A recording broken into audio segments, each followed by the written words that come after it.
There's two questions. And the first one is, what have you got in the garden already?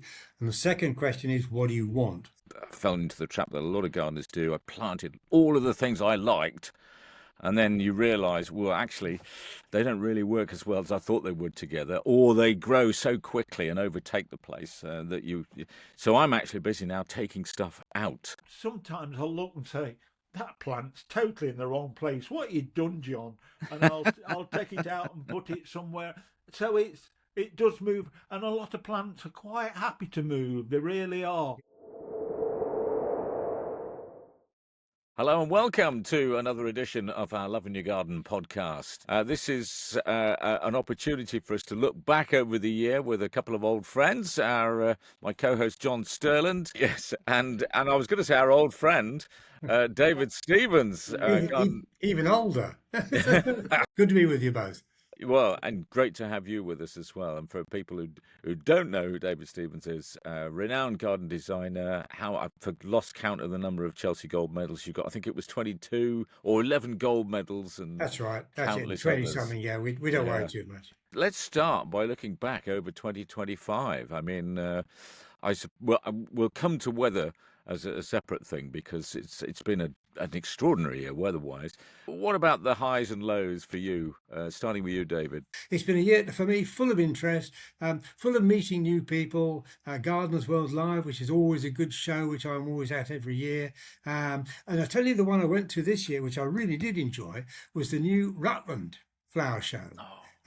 You couldn't get there, Ron, could you? I think couldn't. John, no, we were away in France. John was moving as well, I think. But it was the first year it's been in operation. It's at the County Showground in Oakham, and it was absolutely packed out. They had a great lineup of speakers. I was lucky enough to be one. My young lad Adam Frost was there. He was chatting away. Bless him. Calls me dad anyway, but that's okay. But if anybody wants a good show to go to, I'd recommend going to it next year. It's all going to be happening again. I was impressed how good the show really was. John, what about you? Well, David did say that the garden's always changing, but it seems that I'm always changing gardens. Yeah, moving from Norfolk to back to Nottinghamshire again. I'm a Nottinghamshire lad, so I'm back home now. So that which has been wonderful because totally new garden, totally different soil. I'm actually almost on pure sand, but it was wonderful, Rod, because it was so easy to dig my new pond out. If you look at the garden, there's a picture now of it looking down. Oh yeah, and brand new pond, brand new borders, brand new summer house, and I brought my little glass house with me. I'm sort of working the garden now to suit my age. Let's just talk about the challenges of the year. You hinted at it, David. The weather. We had. Well, we just didn't know where we were a lot of the time. I mean, we did have a very hot spell, but it was the drought, wasn't it? It was the dryness, the lack of water, right the way through spring, through summer, and then suddenly we get drenched in autumn, and we're completely the opposite. We did. I mean, and I must admit, this year I was quite surprised because the garden's now 4 years old, or the planting is more or less 4 years old. And I have tried to use plant material that is drought tolerant, and pretty much all of it is. And I was really, quite satisfied with the way that most things pull through. But there's a few things that are shade tolerant and need a bit of moisture that didn't do too well. But a lot of the stuff has really thrived. And one thing that was really good, because I've got this wonderful magnolia, that really retains the moisture underneath it, where you can grow a good range of shade-tolerant plants that don't need, a huge amount of moisture, because it retains the moisture in the soil. I think that's a lesson, everybody can learn from, that if they can provide shade with trees or with large shrubs, and then underplant them with species that don't mind a bit of coolness and a bit of moisture, they'll do much better. They really will. Well, that magnolia was the one that cost you £300,000. It did, yeah. It's magnolia, wasn't it? Hopefully, it's going up in value all the time as well. So, in a couple of years' time, it might be worth 450. I don't know. Yeah, You this is never the know. tree that the house that you bought for the tree rather than the other way around, And which the other thing is a that great I have story. benefited from, I put my third water butt in this year, and I didn't actually run out of water. I was enough, because Wow. we did get the odd downpour during that Yes. dry season, and that did fill the water butts up again. So I was quite lucky, and I did have water, particularly for pots and containers.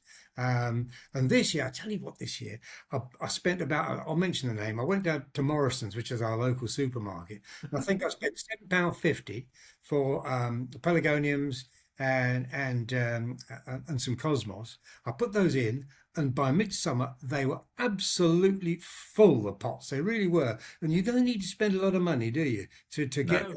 a summer flowering display like that? The thing I've noticed most, looking at comments and pictures and discussions on the Love in Your Garden site, is that the mildness, particularly the autumn. We've had a ridiculously mild autumn, and we're seeing plants exactly as you said, David. We're seeing plants flower that we really didn't expect Mm. to see flower at this time of year. And in fact, some are still in flower now. Yes, We're they nearly at are. Yeah, Christmas. yeah, yeah, yeah. Yes, You I had see, a. I must say I've just had a rhododendron in flower. Yeah, yep, Yeah, yep, same it's thing. been beautiful. yeah. Yeah, So there are buds ready for next year, but I yes. mean, plants often do that, and a shock can make them do it. You get aubrietia out at in autumn and things like that, but Yeah. there's been a lot more, I think, this year than before. The berry crop Oh, the berries. Yes. coming Yeah. to here.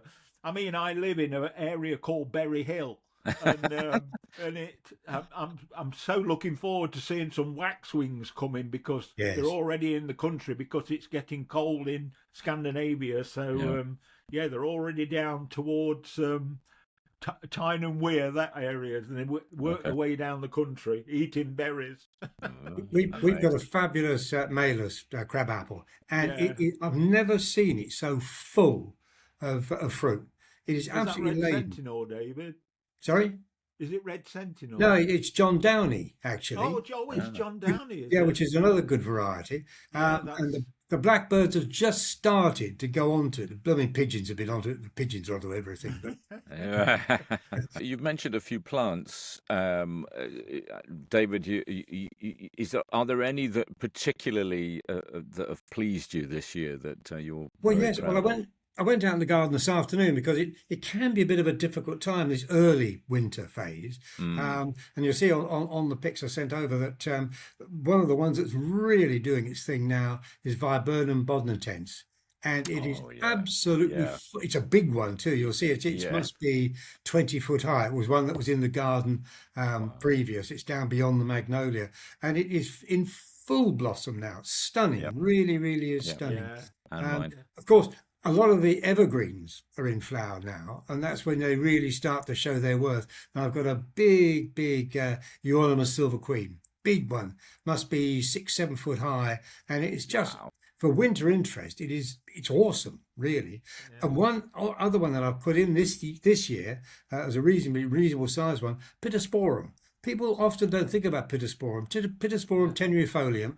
It's a lovely, glossy, small-leafed evergreen, and I've got it next to a camellia, which is lovely, which is even darker with that wonderful dark green evergreen leaf, and a Pittosporum with almost a silvery, much smaller leaf, and they work really, really well together. And there are so many plants that will work hard at this time of the year for you.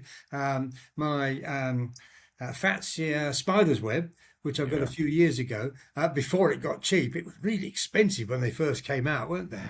And that's just getting Yeah. its nose in now. And I've got that again. You'll see that in the pic. I've got that with a lot of the ferns are semi-evergreen, and they go right the way through with a semi-evergreen fern, and it's a lovely combination too. The fern foliage against that wonderful bold fatsia foliage, and in a dark corner where the spider's web really shows up and it reflects the light again. So don't forget your evergreens at this time of the year. And one other one I've got, I don't think there's a picture of it there, it's in full flower now, winter flowering jasmine nudiflorum.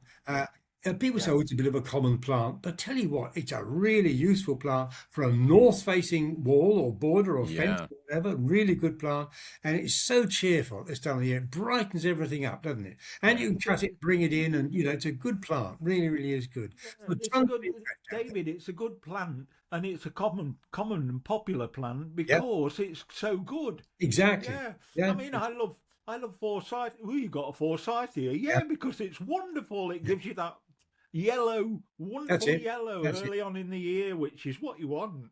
The only thing with the jasmine is if you don't look after them, if you don't prune that breastwood back, they get very dense. If you can fan Yeah. train them onto a fence or onto a wall, that's when they really come into their own, I think. Anyway, Yeah. Well, certainly picking up on something you said, David, you're contrasting these plants against each other, and something that if people are planning a new bed, or maybe it's the whole garden, is something to think about, isn't it? Is this getting this mix of texture and it color is. Yeah, to set them off against each other yeah. in a bed? Mm.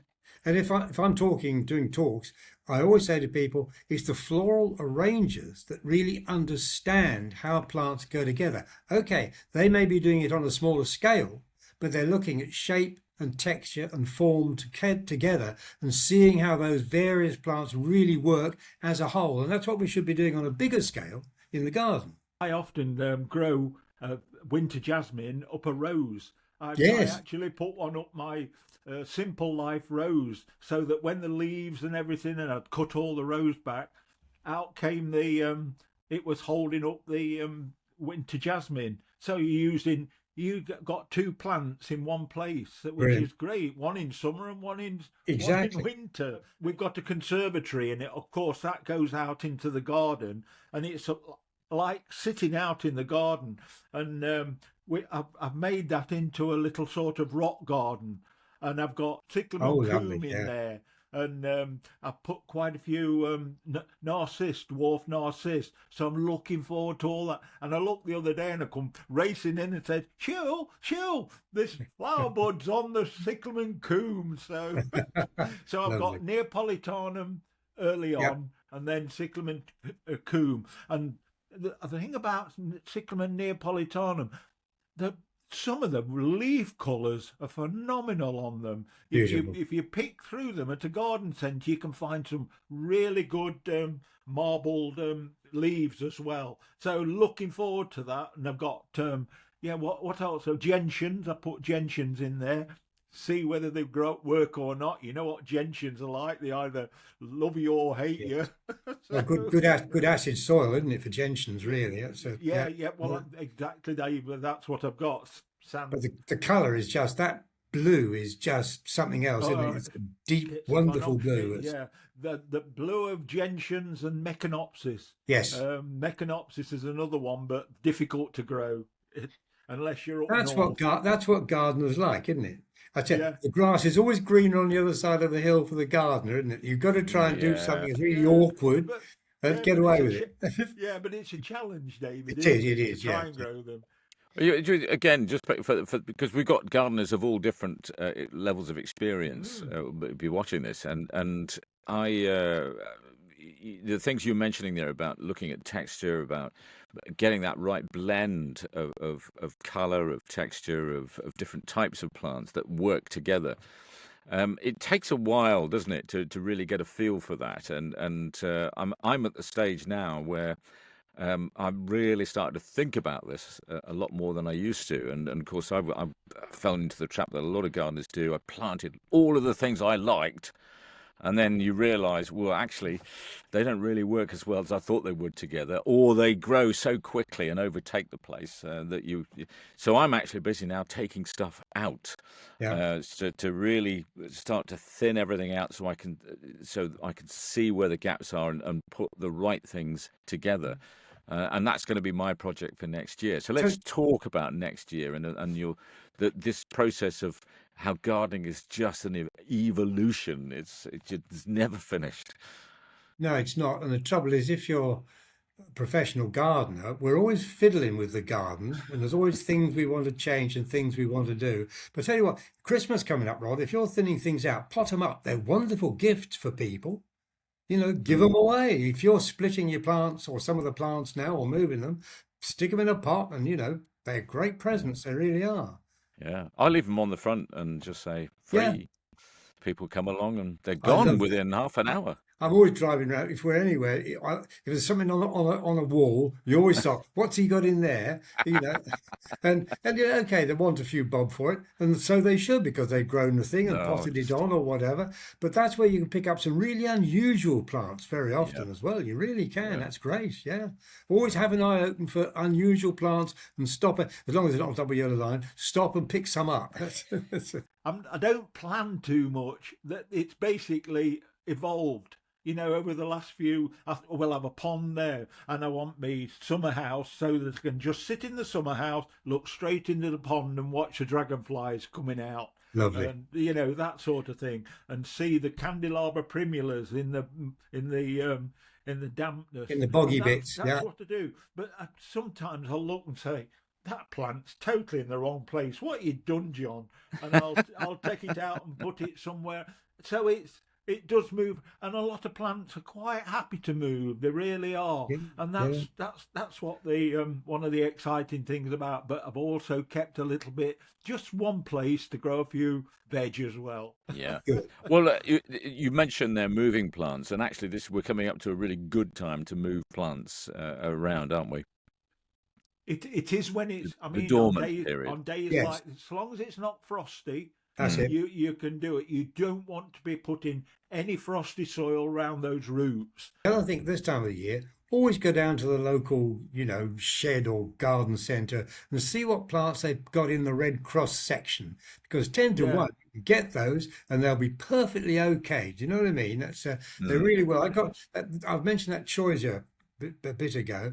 I got that choisia and it was a sickly looking little stump. I think I got it for about £1 or something. And it's now 3 meters high, 3 meters across, full of flower, and it's brilliant. So always have a check around to see what you can find. It's like stopping at the roadside. Go and check, see what they think is no good in the garden centre and buy it. Because 99 times out of 100 it'll be perfectly okay. It's Mm. amazing, Rod, as well, what will move. I moved quite a big choice here, and I was so careful. I was cutting underneath, and I thought I'll get as big a root ball as possible. Lifted it, every bit of soil fell off the Fell off roots, it, yeah. and so what I did, I thought I'm still going to give it a go. This was August time, so I put it where I wanted it, because where it was, that's going to be a herb garden for our herbs. But I put it where I wanted it. I watered it every night.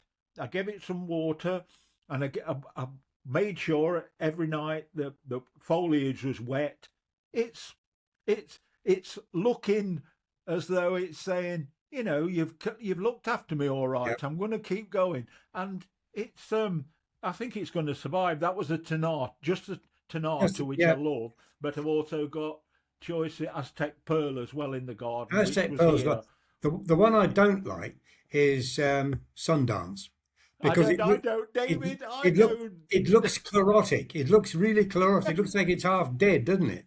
Yes, But Aztec Pearl is a I'm cracker. I love not. Aztec I'm Pearl. not a big fan. I am not a big fan of yellow. No, Too many yellow foliage plants. no, Like you say, they and it's look not. It's chlorotic. not. It's not even a strong yellow. It's a sickly yellow. That one. So Yes, it is. Yes. Right. Well, let's David, let's avail ourselves of your expertise, because there will be people who, I think, at this time of year are thinking, right, next year we're going to do this. We're going to get a new bed. We're going to completely recast the garden. But we've already touched on I think one of the most important aspects that a lot of us, certainly in the earlier days of our gardening experience, don't think of, which is, what do you want the garden to do? What is it? Where? John, you said it. You've got a summer house in the right spot where you can look over the wildlife pond, which is another one of your essentials, and you can look at certain plants. So you've already thought about how you're going to utilize Yes. your garden. And that is, David, is that kind of the yeah, starting point, really? it is. I mean, there's two questions, and the first one is, what have you got in the garden already? And the second question is, what do you want? And the first one is really important. Look at your garden, because you need to see where the sun swings through the day, where the shady parts of the garden are, where the slopes may be going that will encourage you maybe have to steps or a water feature or whatever. Look and really, I'd say to people, if you're going to do it, take a year, because it takes a year to really know the turning of the seasons. In the summer, the sun pitches higher and the shadow patterns are shorter. In the winter, this time of the year, nearly the shortest day of the year, long shadow patterns. Always check the soil. What's your pH? What's your acidity or the alkalinity? And don't just do that in one place. Do it in 5 places, so it can vary around. You'll know that, John. You can vary around the garden, can't it, from one place to another? Particularly in new places. Absolutely. New builders as well. Do your homework first, because that homework will suggest where you place your features and what you plant where, because you've got your sun lovers, you've got your shade lovers, you've got the plants that are going to grow in deep shade, or something that dries under a tree in a dry area. So if you take your year, that's a lovely slope down there. Maybe we'll just run the lawn down, or that might be fabulous for a flight of steps, or say a water feature. Get to know what you want. Then you can almost compile a checklist of what you want.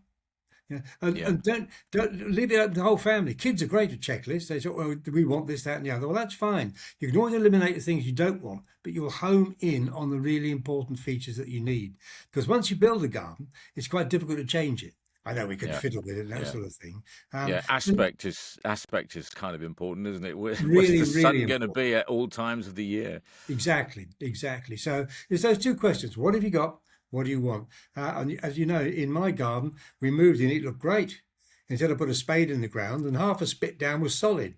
So I've had to dig up rock, paving stones, stone, but I've reused it. And that's another important thing. I've relaid it as paths. I've done a bit of walling with it. I've saved a fortune. B, the carbon footprint is minimal because you're not importing material and bringing material in. So try and use what you've got. But one thing I don't like to see, Rod, is all the garden. I like a journey of surprise. Yes. You look out and think, I wonder what's around the back of John's summer house. What's behind there? And so there's always something to go and see what's there. I've got to do that. You'll see a picture of the long garden, and we're raised a little bit when we look down. But the exciting thing is, I've now got to get that element of surprise. Yeah. But that's, if you go to some of the great gardens, you see they go to Hidcote Manor or you go to Sissinghurst, you see, because it is literally a series of big garden rooms, and you go from one to the other and the next one, and they all have a different theme, and they've all got a different shape. So you get this compression of space and release of space, and one area of a white garden, or then maybe it's mixed planting. And by doing that, you spend longer in each place, and you actually make the garden seem rather larger than it actually is. And the same guidelines apply just the same in a small garden. And a long, narrow garden, mine's the same, John, is ideal for breaking down into different areas and moving from space to space. Yes. And that comes on to one of my hobby horses at the moment. Shrubs become something of a dirty word amongst posh designers, and it's all prairie gardens now and hardy perennials. Well, they're all very good, but they die down in the winter, and they say, no, they don't look wonderful in the winter. They look bloody scruffy in the winter. They're really honest. But they don't have the structure to give you space division from one area to another. We were always taught, your backbone plants are your shrubs. Then you can work in your hardy perennials amongst that and brings in the colour and the interest. And then you've got your drifts of ground cover underneath all of that at the front. So you've got this combination of planting, and not just a prairie. It does look somewhat sad during the winter months. And you mentioned height is the other thing to mention, David. When you're creating this journey, height plays a big part in this. It does, and it's, and not just with plants. Very often your trees give you a ceiling, if you like. And if you've got a hot sitting area, overhead beams controls the space and gives you dappled shade and allows your climbers to run up, and fragrance and all of those kind of things together. So yes, always think of verticality in a garden. It's not in a very small garden. And, I design gardens in town and all sorts of things. Very often the area of the walls is greater than the floor.